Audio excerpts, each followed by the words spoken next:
PSG spend all this money and Club Brugge show them that money ain't nothing if you don't have the effort and the chemistry. We got that. And to talk a lot about Anfield, Liverpool. What a fantastic performance right there. Man City did the business against Jesse Marsch and Leipzig. We got Atletico Madrid with all the firepower. Where was it? This and so much more. The Wednesday of Matchday 1 of the Champions League. We got Dre Cordero in the house. We got Jonathan Johnson coming very, very soon. Qué Golazo, Champions League Matchday 1 live begins right now.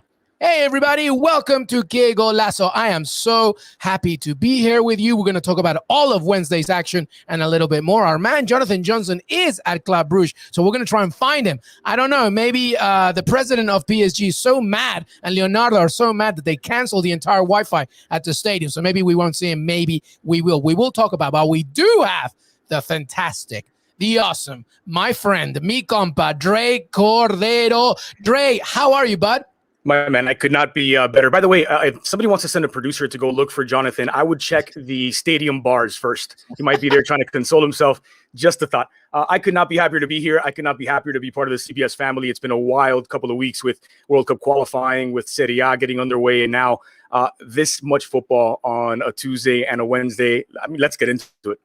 Let's absolutely get into it. There's so much to discuss. Tuesday gave us a little taster, and Wednesday brought the magic, depending on who you support, of course. By the way, before we get going, if you're watching this live on YouTube, we want your comments. We want your questions. So send them along. Our producer, Des Norris, will put them up on the screen, and hopefully we'll read them. Keep it PG, everybody. Come on now. We're a family show, at least before 9 p.m. But we do want to hear from you. We also want you to make sure that you tweet Dre Cordero, Echegaray, but Qué Golazo Pod on Twitter as well. And if you are listening to this on Apple Podcasts later on, please leave a 5-star rating and review. We're on Spotify, Stitcher, Apple Podcasts, as I mentioned, and CBS Sports and your CBS Sports app. All right, Dre, let's get into it. Champions League action. Let's begin, of course, with what just happened in Belgium. Club Brugge and PSG, they tied 1-1. There was a Kylian Mbappé injury. His ankle was bothering him after a collision in the first half. Ander Herrera did score first, but funnily enough, Dre, I thought that going 1-0 down meant that Club Brugge was playing better and actually woke them up a little bit and then ended 1-0. But I want your initial reactions to PSG tying 1-0 with Club Brugge, with that trio that we saw for the first time. Yeah, I think the headline has to be about Leo Messi, right? Because it's Messi's Champions League debut with Paris. And so if we touch on that first, it looked every bit like Messi had played just 25 minutes with Paris prior to this game. Like someone who's still trying to figure it out, what's around him. I thought his touches were really limited in the first half. And it's curious that it was after Mbappe's injury that Mauro Icardi comes on, that Messi starts to get touches closer to the 18. And that's not because of the quality, comparing Icardi versus Mbappe. I think 10 out of 10 would take Kylian Mbappe over Mauro Icardi, but it's because of the presence of a center forward taking up some of that attention away and giving Messi a chance to arrive closer to the area. So I think it's almost like a barely passing grade for Leo Messi. He did hit the woodwork. He had a good chance late on, but there's certainly better games to come from them. I would say that it's not just that Bruges played better in the opening minutes. I think on the balance of the 90 minutes, Bruges were the better team. They were proactive. They played in Paris's half. They created opportunities, had more shots on target, despite significantly less possession. I think they knew how they wanted to play, and I'm blown away by how courageous and proactive their approach was. Absolutely 100% correct. I think there's something to be said, Dre Cordero, about the fact that COVID obviously taking away the fans for so long, you could feel that energy of the crowd just like completely intoxicating. PSG, I think, to a point. There is a thing, though, and you were talking about Lionel Messi, and obviously, there were moments, there were flashes, a passable grade. Of course, Kylian Mbappé with a great assist. He was injured, Neymar and stuff. But something that continues to worry me about PSG, and I want to talk about Bruges more because, as you mentioned, they were so great. But there's no midfield, Dre Cordero. I feel like it goes from the back four and it goes straight to that trio. And when Icardi came on as the number 9, attracting that front. But there's nothing in the midfield, and Club Brugge saw that. They pressured PSG the entire time. They gave them a taste of their own medicine, and it was really remarkable to see in many ways. But PSG, my God, and dare I say, sometimes a little boring.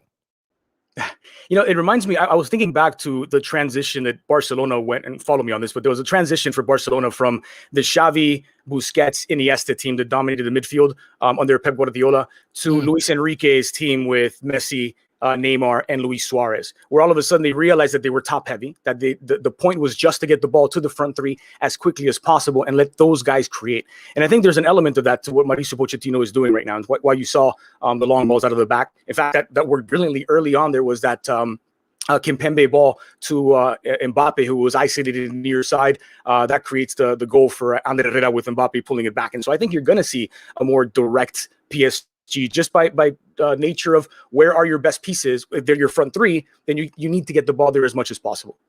Yeah, absolutely. Well, I mean, if you're just looking at everything in terms of the game itself, the home side did definitely hold more of their own, and they attacked that left side of PSG, which we have said it already on the pod, that, it's pretty vulnerable. Here's a question to begin with. If PSG don't win the Champions League this season, would it be a catastrophic failure? We asked you, and right now it's 100% yes, shame on everyone involved, and 0% no, they can bounce back next year. What do you think, Dre? I think that the bar has been set for teams like Paris and like Bayern, and maybe those are the only two, where everybody else a little bit diluted, where it is Champions League title or bust in the perception of most fans, right? You're expected to dominate your domestic league if you're Bayern or Paris, especially now Paris adding Leo Messi and other pieces like Hakimi. And so they've put themselves in that situation where it's unreasonable. And we know that no team is obligated to win the Champions League. There are a handful of clubs that have a real chance, and you need the ball to bounce your way in the knockout stages. We're a long way away from getting to that. But there are teams like Paris and like Bayern that are going to be judged on basically 4 games all season, 4 or 5 games. And those games all come a lot closer to May than where we are right now. So yeah, I think most people will tell you that if PSG don't win the Champions League, it'll be a failure only because they're expected to win literally everything else that they play. Yeah, absolutely. Listen, a shout out to Hans Vanaken. 4 goals in 7 matches, all competitions this season. He was tremendous. You have to give them credit. And final words on this game before we move on, Dre. What else did you pinpoint? Did you see from this draw? Yeah, so if I could just highlight just how courageous Bruges were. They didn't sit in a low block. Yeah, they didn't have a lot of possession, but they were in a mid-block, basically, really compact lines. And so when they won the ball back, they could arrive with numbers. It wasn't just counterattacks where players like Vanaken were completely isolated with nothing around them. In fact, they had the pieces to try and triangulate to get past PSG. And I thought that's a really clever approach from the smaller team, the underdog, against giants like Paris. And I hope, I have my fingers crossed that more of the underdogs going forward take similar approach, take sort of courageous, proactive approaches against the big hitters. Yeah, it may backfire spectacularly, or you may give fans, like they did today, the show of their life. Because every time that the camera panned to the stands and the crowd in this match, you just saw happy faces who looked like they were in absolute disbelief at the way that their club was, not just the result, but the way they were playing against Paris Saint-Germain. And then the other little point I would give here is that Messi did not play particularly well. Yes, he's going to need some time to sort of adapt to what's around him. But what really surprised me is how poor his passing was. To see a game in which Messi had about 74% pass completion in the opposition's half is ridiculous, right? Because you think he's going to be picking out those passes brilliantly. And so I think he's still sort of learning the names of some of the players on his squad, and we'll see much better things to come from him. I think Marco Verratti was severely missed today in one way. What was the biggest upset to you, Young Boys or Club Brugge?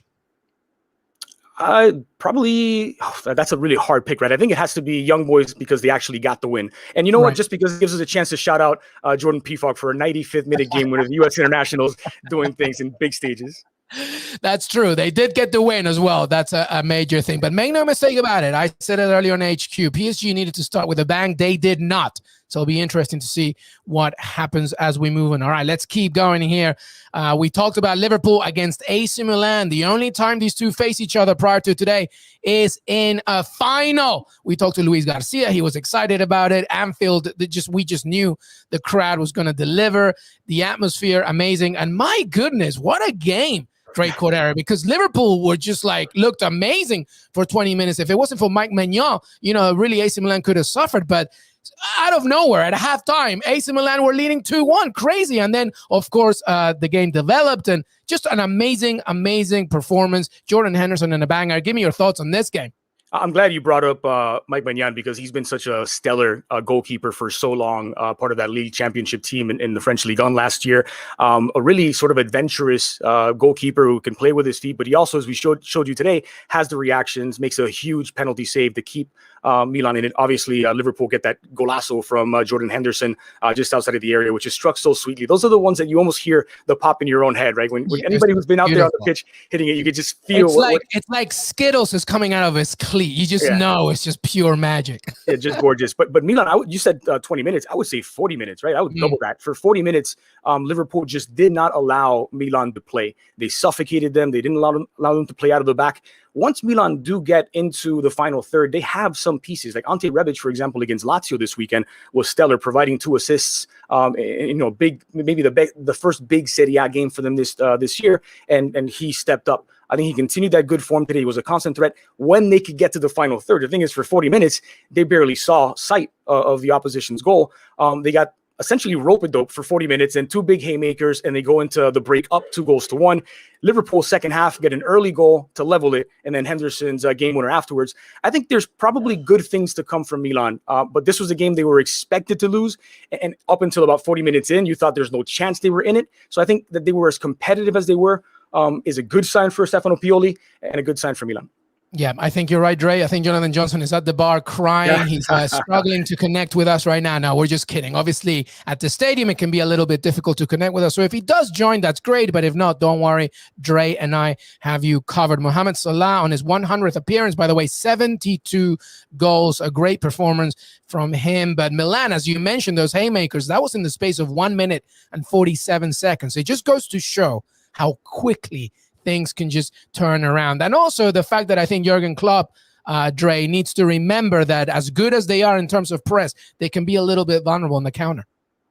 They can, but they make it so difficult for teams, especially at home, for teams to get any sort of rhythm, right? And Milan will be much more used to the pace of Serie A, which would be a little bit slower, a little bit more deliberate. And it did seem like, at least for the better part of 40 minutes, that they were playing a different sport from Liverpool. The players were being closed down very quickly. They weren't allowed to think on the ball, and it's so different from what they face week in and week out. In the Italian top flight, making that adjustment was going to be a big deal for them. I thought, Liverpool sort of performed as expected. I think they dominated the match, even if, they got the win, but it's not just about, 3-2. It's the fact that they were the protagonists throughout the entirety of the 90 minutes, save for those few seconds that Milan finally got their touches in. And one thing I'll say about Milan is when they get close to the opposition's goal, when it's Rebic, Leao, Brahim Diaz, who just looks like miles better than the player that he was at Real Madrid, barely getting any minutes. They can play some really attractive football. I think Salamakers can get the job done. Ben Nasser was brilliant. This is a guy who won the AFCON a couple years back and was the best player at the Africa Cup of Nations. I think he's one of those like fantasistas in Serie A that are just so much fun to watch. That I'm impressed with Milan going forward. But then defensively, you have some questions because Theo Hernandez just allows Salah to go into the area. Calabria is keeping Salah on that goal. And there's those little lapses of concentration that against a team that is as talented and as rock and roll as Jurgen Klopp likes to say, as Liverpool are, they're just going to punish you and they're going to beat you with that. Yeah, you got to be real quick whenever they enter anything outside of the box. By the way, Jordan Henderson scored that goal, the first one in the Champions League for 7 years, by the way. So that's a good one for him. All right, we're going to take a quick break. If you're listening this on audio, we're going to take a quick break. But if you're watching this live, we're going to keep on rolling. Don't forget to stick with us. Qué Golazo, Champions League match day 1. We'll be right back. Hey, everybody, we are sticking around if you're watching this live with Dre Cordero. Dre, quickly, because I didn't talk to you. Dre, quickly, because I didn't talk to you. How's your experience been so far going back with your good old chum and my good friend, Matteo Bonetti? Said, yeah, how's it been going? So it's been unbelievable. The level that we're working at, the love of the game that you see from every single person in front of the cameras, in front of the mics, behind the cameras, behind the mics at CBS, whether working in Denver for the Nations League in the summer, working in New York, working in Stanford, wherever it is, you're just surrounded by just quality people, great professionals who want to put the best product out there.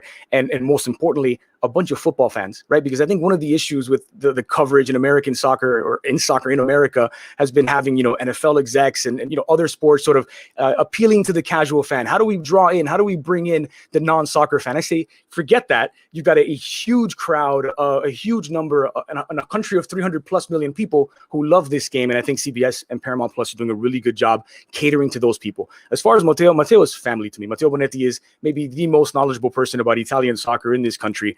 Him and I essentially lived in a 6x6 box together for many years, covering Serie A. For about 6 seasons. I did the math, and conservatively, I think we did at minimum 700 Serie A games, Matteo and I. And so after 4 years to get back in the booth, like riding a bike, loved it. Almost you could read each other's thoughts. You could finish each other's sentences if you wanted to. He's delightful, and I'm delighted to be working with him. I love it, and we love watching and listening to you. It's so fantastic. But let's keep going here with the Champions League, by the way, because let's talk about a Serie A team. Inter Milan against Real Madrid. It was sort of a back and forth for a while, and then Camavinga, Rodrigo, the young boys, they took care of business, and Real Madrid take, if I'm being honest, 3 very precious points against Inter Milan. What'd you make of that one? Yeah, I think at this point it's voodoo. I think with Madrid, it's voodoo in the Champions League. It doesn't matter what their form is like. It doesn't matter whether they're good, not good, whether they play well, don't play well. There's something about the bright lights of the Champions League that obviously not always, they don't win it every year, but the other 13-time European champions. And I hate the pukey sports cliche of they find ways to win, but they genuinely do. And I mean, today, after a pretty abysmal, hour plus from Real Madrid, where Inter were clearly the better team, where especially through those 3 center backs who are not just really good defenders, but also very good distributors, it seemed as though Madrid didn't have a response, didn't have a reaction.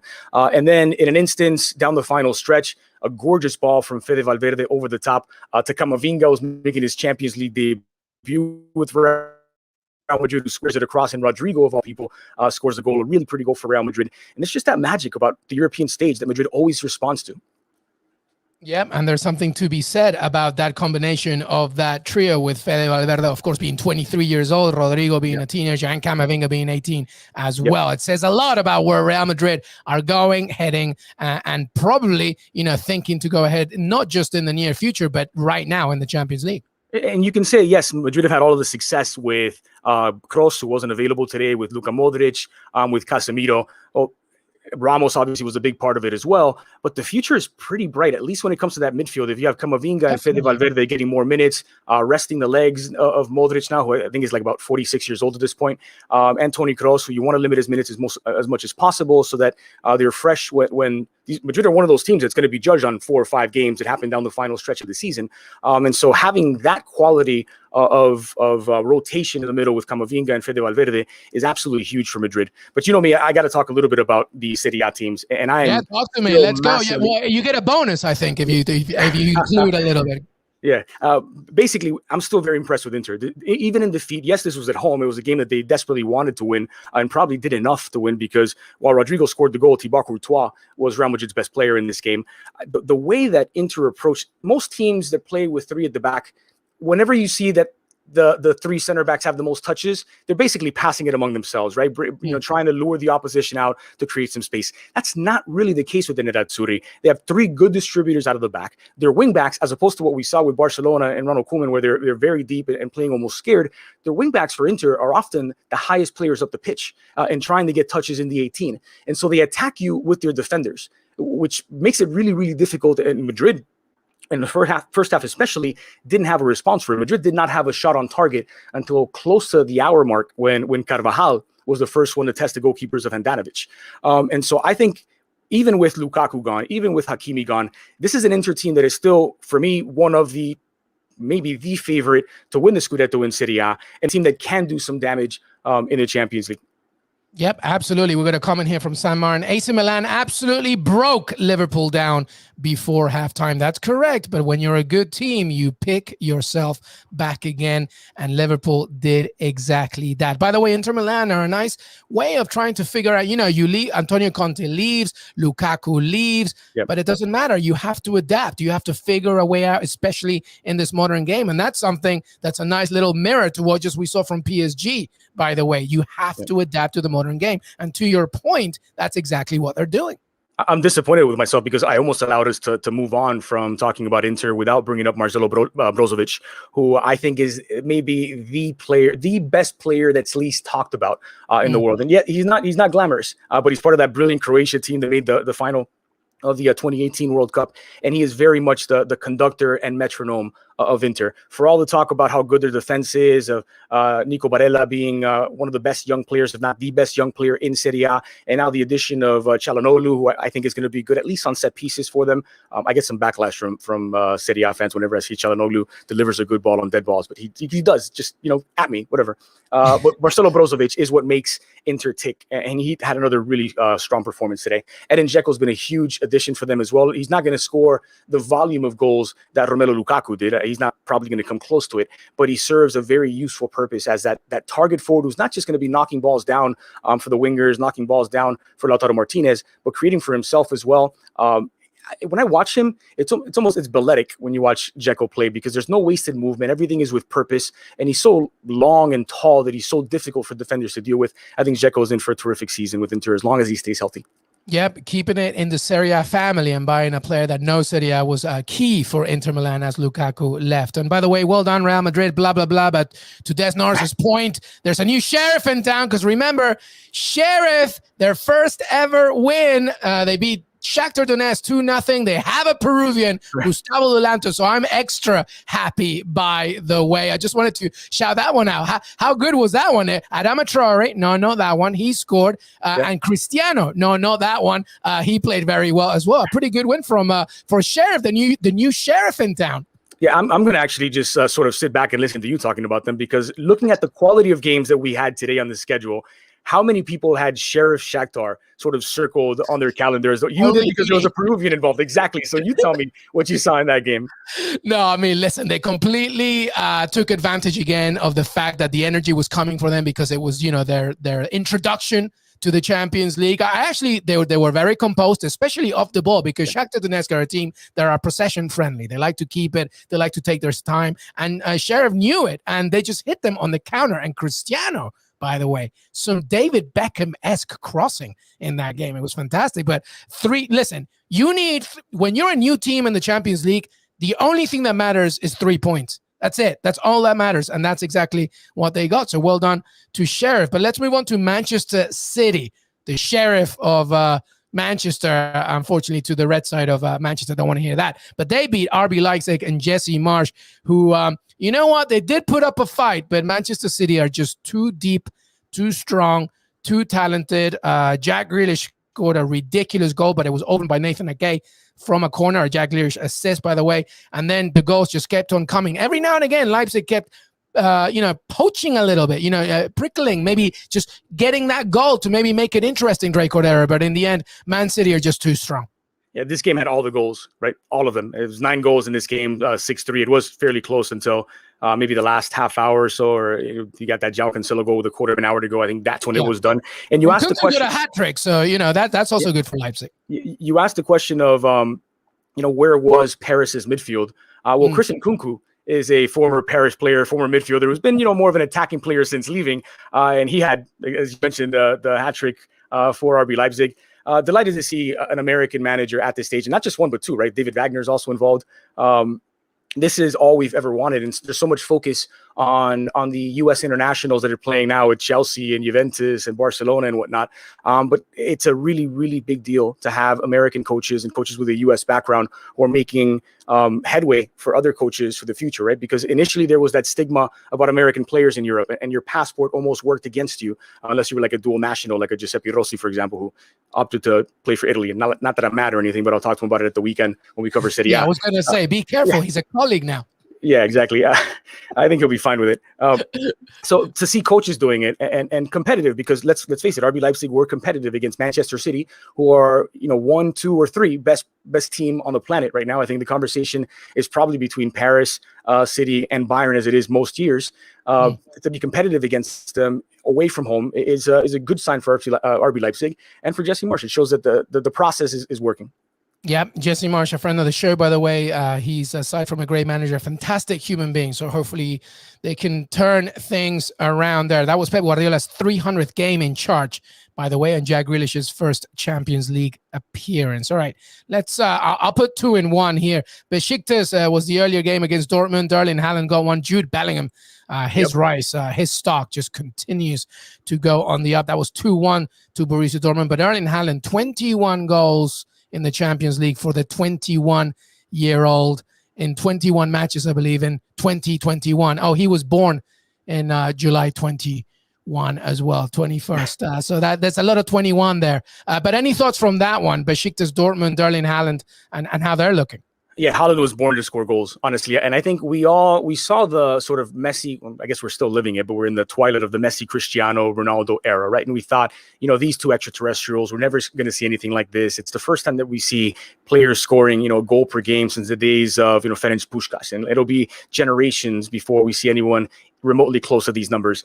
Not necessarily, right? Like, I think what we're seeing from Haaland is extraterrestrial level goal scoring. And he's not going to be, I think maybe Cristiano's a better comparison because he's not going to be, I don't think, the playmaker that Messi is or have the variety to his game necessarily. But the guy was born to score goals. He's an absolute machine. He's a conveyor belt of goals. And it doesn't matter whether it's with Salzburg in the Champions League, whether it's with Borussia Dortmund in the Champions League, or wherever he moves on in the future. The most exciting, we can talk about Kylian Mbappe, we can talk about some other young stars, but he is just freakishly good at football, Haaland, and must-see TV anytime he plays, because if you watch Borussia Dortmund play, Haaland plays, and he doesn't score, you're almost surprised that he doesn't get a goal. You mentioned the numbers. What was it?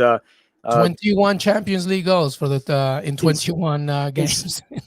That's an absurd amount of goals, and I think we're watching something just truly special. And maybe we can pretend to appreciate it now. 17 games. I'm sorry, our producer corrected me. Even better. Ridiculous. So I think we can pretend to say, yeah, we know what we're seeing. Oh, he's really, really good.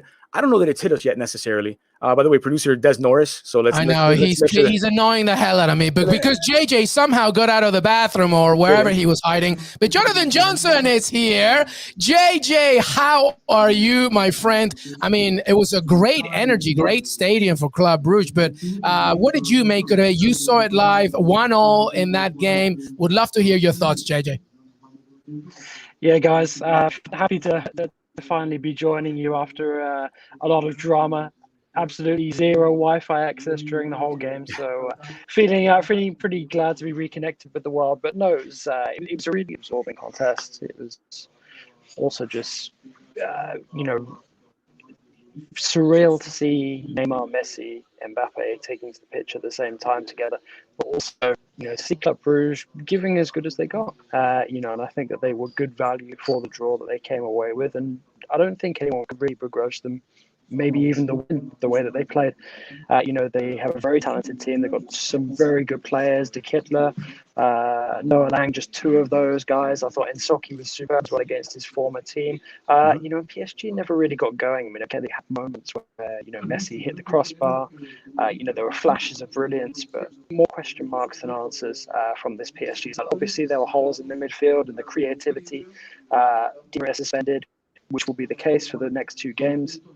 The importance of getting Verratti back fit again underlined. And now you've got the concern of Kylian Mbappe as well. JJ, let me ask you, do you see the same role for Verratti this year that we saw last year, where he was more of an attacking midfielder, a little bit closer to a number 10 than to like the regista that we've seen from Verratti forever? Now that it is so top heavy, so you got those three monsters up top, does that by necessity mean Verratti has to drop a little bit more, has to drop deeper in the midfield to try and be more of a link-up? Yeah, I mean, I think you look at the way that PSG are playing at the moment, and they absolutely need somebody who's closer to defence and can get the ball and link the two areas of the pitch, because Verratti was decent as a makeshift number 10, but he was by no means the long-term solution. And you look at the guys that PSG is trying to put out on the pitch at the moment, the roles they're playing. Wijnaldum really, really struggled against Bruges because he wasn't playing in, the sort of role that really gets him to thrive. And I also think that PSG really needed a defensive enforcer in that midfield, and they didn't have one out there. Herrera's not one, Paredes isn't one, Danilo is one, but he came in off the bench. And personally, I would have gone for someone like Marquinhos, someone who's been proven to be very, very good at the defensive side of things when he plays in the midfield, but also can offer something from deep, almost like a deep lying playmaker. So, I think if anyone was playing a makeshift role or should have been playing a makeshift role, it would have been Marquinhos. I think that would have given PSG a lot more balance in that midfield. It's great that Herrera's on this goal scoring run, but there's only so many games where he's going to be able to take those chances that come his way. It's not a long-term solution. And once again, the question is going to be, how is Pochettino going to set up this team when he has all of the players available to him? Because it is a real headache, and there is going to be at least one or two big names who miss out regularly once he has his preferred starting 11. And there's other big questions as well, like, why was Neymar, pretty much invisible for the entirety of the 90 minutes tonight? What's the latest on Kylian Mbappe, Jonathan Johnson? Obviously, the collision happened even earlier before in the first half, but he was clearly bothered by it for a while. What's the latest on him? Yeah, he took a few knocks during the course of the match, and it became obvious in the second half when he went down that would probably be it for him. Pochettino has been asked that in the press conference, which is still going on behind me at this moment in time. And he said it's going to be a couple of days before they get the results back of the tests and can work out exactly how much damage has been done. He didn't want to say too much about how worried he and the club might be at this moment in time. But obviously, just losing Mbappe during the game, to a potential injury is a massive blow, especially the way he started this season, because he's pretty much been the most consistent player, certainly in terms of the goals coming in, with the exception of Herrera. Like I said, that's a streak that's not going to last all season long, and it is going to be a concern now for Pochettino, especially when you look at somebody like Icardi, who came on in his place and just seems so incompatible with the rest of that attack. So, JJ, we actually talked about this a little bit before you were able to join us. So I just want to touch on it again, because yes, nobody is ever going to pick Mauro Icardi to play ahead of Kylian Mbappe or Neymar or Messi. But there was one change when Icardi came on, and that's that Messi all of a sudden starts getting touches a little bit closer to the 18, has more opportunities to actually shoot. You think about Mbappe being a guy who wants the ball out wide, where he's isolated and he can take players on or play in front of him. Neymar the same. Neymar's one of the few players in the world, a la Ronaldinho back in the day, who can pick the ball up wide at the midfield line, dribble 2 or 3 players and attack from there. There is something that I think is a sort of a systemic puzzle for Pochettino now, which is how you get Messi touches close to the 18 when neither Mbappe nor Neymar are going to be doing that dirty work to attract the center backs and to keep them busy. That seems to be one of the big challenges for Paris. Yeah, absolutely. And I think as well, something that we do need to bear in mind is this is the first time that Pochettino has been able to align these guys on the pitch. You'd hope for his sake that it's not going to be the last time for a while, given Mbappe's injury. We'll have to see how that one pans out. But, I also think that it would be silly to plan for the attack without trying to include someone like Icardi. Icardi is here, and he's probably now going to be here for the rest of the season. So, you may as well sort of make the best of the situation and try to find a way to utilize him from time to time, because he gives PSG something that the other guys in attack don't. That's a completely new outlet. And yes, obviously, the go-to guys in the attack are going to be the likes of Neymar, the likes of Mbappe, guys who can use their pace and trickery, to open up opportunities at the drop of a hat. Messi as well, potentially playing in a free role. There were still some flashes of his trademark brilliance where he was taking it across the penalty box. He still manages to have that magnetic ball control as well. It was obvious even as PSG found themselves under the cosh late on. And I think it's going to be a question of fine-tuning and how much time that Pochettino can actually get with these guys being out on the pitch together. And I think coming into another big match at the weekend against Lyon will really help, assuming that Mbappe is fit enough to feed them, because otherwise Pochettino is going to have to make alternate plans for the next couple of weeks, and that's where it becomes tricky, because in Ligue 1 he can call on someone like Maria, who's immediately a creative boost to the attack, but then they're going to still have to do without them in Champions League for City and possibly Leipzig as well. Definitely out in both of those games, and we'll have to wait and see with Mbappe. We will have to wait and see. But Jonathan Johnson, we appreciate. We know that you're in the stadium. We know that you're about to replicate in Bruges as well. So you're Colin Farrell. You just got to find your Brendan Gleeson, I guess. But Jonathan Johnson, we really appreciate all the commentary. Get home safe, my friend, and we will see you next time. Thanks a lot. Brendan Gleeson, Villa fan, Villa family. See you later, JJ. That was Jonathan Johnson right there, speaking from the stadium right there in Belgium. So let's wrap things up here, Dre Cordero. I wanted to just quickly touch on Atletico, Madrid, and Porto. They spend all this money. We're all gloating and we're all so happy. Oh my God, defending champions from La Liga. They got Cunha, Griezmann returns. It's just a barrel of fun for Diego Simeone. And then they draw a duck. What's the latest? What do you think? Do you think Porto was just that resilient, or Atleti just couldn't make it happen? I think we're seeing what we see from Atletico every single year, and that is that Diego Simeone has some really, especially in recent seasons, some really exceptional attacking options. Gifted Luis Suarez last year to add to that. The return of Yannick Carrasco, who came back as a more mature player, more willing to do the dirty work, and yet they are always sort of reined in by the approach that Simeone has. There are flashes where Atletico look a little bit more proactive. Marcos Llorente playing as a wing back means he doesn't quite get forward as much as he did early last season, where he was arguably the best playmaker, the best attacking midfielder in Spain. But I think there's always going to be that little identity crisis to Atleti, where they have the players to be more aggressive, to be more attacking, but they've got a manager who is always going to be defense first. And it's a balance that's worked for them, right? Because they've been competitive in Europe. They've won La Liga now twice under Diego Simeone. So there's nothing to reproach about his approach. It works for them, but you just wonder whether the most difficult thing Atleti are going to have to do is make that decision of when they need to go in another direction to get somebody that takes them to the next step. Because, and I'm not saying that moment is now. I think Simeone is arguably the best manager in Spain. He's certainly paid like the best manager in Spain, and the success speaks for itself. But I just always like to see Atleti take the reins off a little bit, be more attractive, more attacking, get chances closer to the opposition's goal, especially with the sort of resurgence that we've seen from Coque Resurrección. No pun intended, in the last couple of seasons. So it's the same argument, the same conversation with Atleti every single year is, okay, we know what the manager's approach is. We know what the talent that they have at their disposal. I think there's still going to be a ridiculously difficult out for absolutely anybody in Europe. But this was clearly not good enough to take the next step, which after winning La Liga is winning the Champions League. I think all three of the Spanish giants are going to struggle in the Champions League. And this may be an obvious thing to say, but we're much more likely to see a Spanish team in Europa League next than win La Liga next, because of the pace of La Liga has slowed down significantly over the years, because there's more fouls, more stoppages, because the game is officiated differently, and when they face the intensity and the permissiveness really of referees in the Champions League, they don't necessarily know how to deal with it to the same extent. And so I think all three, including Madrid, who won today, of those big Spanish giants, are going to struggle a bit in Europe this year.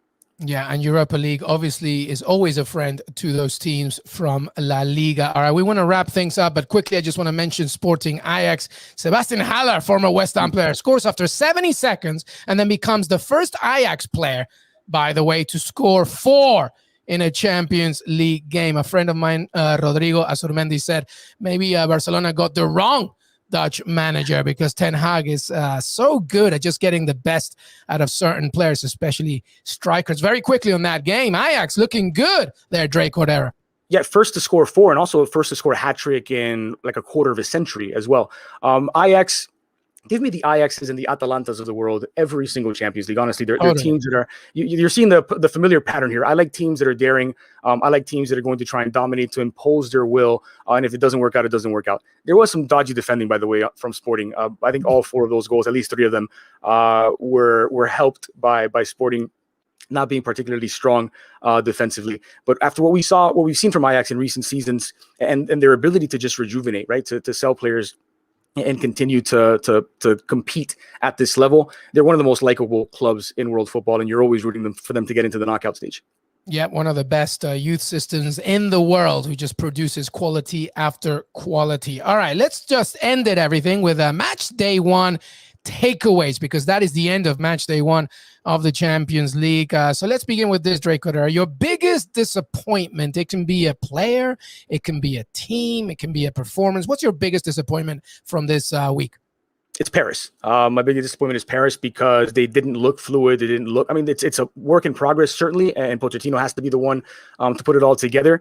They didn't lose, right? So you can go with like a Manchester United, for example, losing away from home with despite Cristiano Ronaldo scoring for them and giving them the opener. But I think for Paris to struggle the way they did, and it's not the result. It's the way that they played and the way that they were dominated in stretches.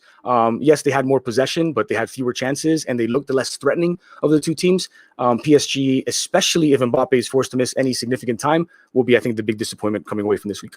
Yeah, it's hard to disagree with that. Mine is PSG as well. I said it from the very beginning. You cannot do that when you have all of these assets with you, and that's exactly what they did. All right, Dre Cordero, which team surprised you the most from match day one? It's got to be Sheriff, I think, right? But because I still haven't really dissected that game, I'm going to say it's the other side of that Paris disappointment. It's Bruges. It's Bruges because of the fact that they stared a European giant down. And yes, Paris maybe don't have the history of some of the European giants, but I think it's undeniable that in 2021 they are a giant of European football, and they've got the quality, and they've got the Champions League finals to back it up.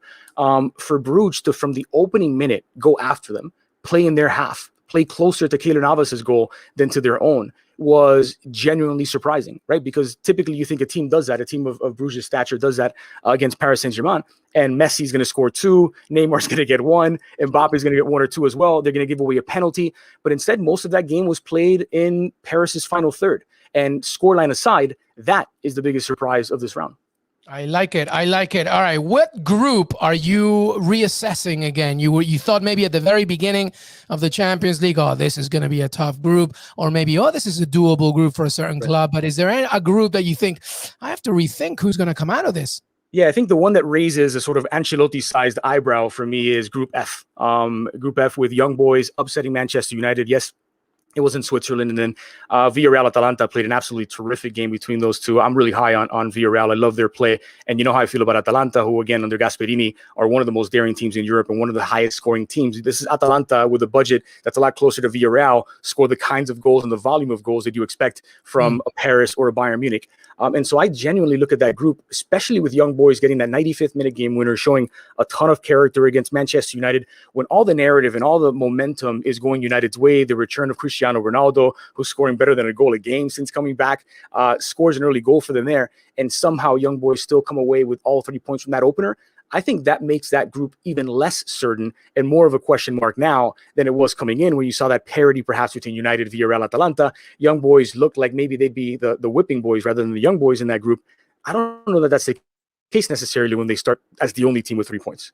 Yeah, no, I agree. I mean, maybe I might include Group A just because of PSG. I really don't know if it's going to be as quick as Pochettino will figure it out straight away. It might take a little longer, and then you never know. Maybe Leipzig takes advantage at home. That could be an interesting one. Man City, I think, have it covered, but I think you make a very good point about Young Boys and David Wagner. A very good job indeed to get 3 points against Manchester United. Well, that's it. That's our show, everybody. Really appreciate it. Thank you for watching and listening. Follow the Qué Golazo podcast on Twitter, Qué Golazo Pod. Subscribe to the Qué Golazo page on YouTube and hit that notification bell so you'll know when the new episodes come out. We're on CBS Sports app and CBSSports.com. Dre Cordero is on Twitter, but you can hear his beautiful voice. Serie A is coming back again, of course, the weekend, and then we go midweek matches. Anything else you want to plug, Dre Cordero? It's always good to see you, my friend. No, I'll just say, 1, this is a ton of fun, and 2, this is inarguably the best podcast you'll hear featuring 2 Latinos with gray beards. On the beginning of Hispanic Latino Heritage Month. Isn't that great? We're taking over, Dre Cordero. We're taking over. It's a beautiful thing, finally. Dre, I really appreciate you. Dre will be with us throughout the entire season, you know, when we get him away from Serie A and all his responsibilities as well with CONCACAF. But Dre, always a pleasure, brother. Muchas gracias, pa. It's an absolute joy. Join us Sunday, Serie A. We've got Milan, Juventus this weekend. You're not going to want to miss that. That's a tasty, tasty game. We will see you then. Have a great, great rest of your evening.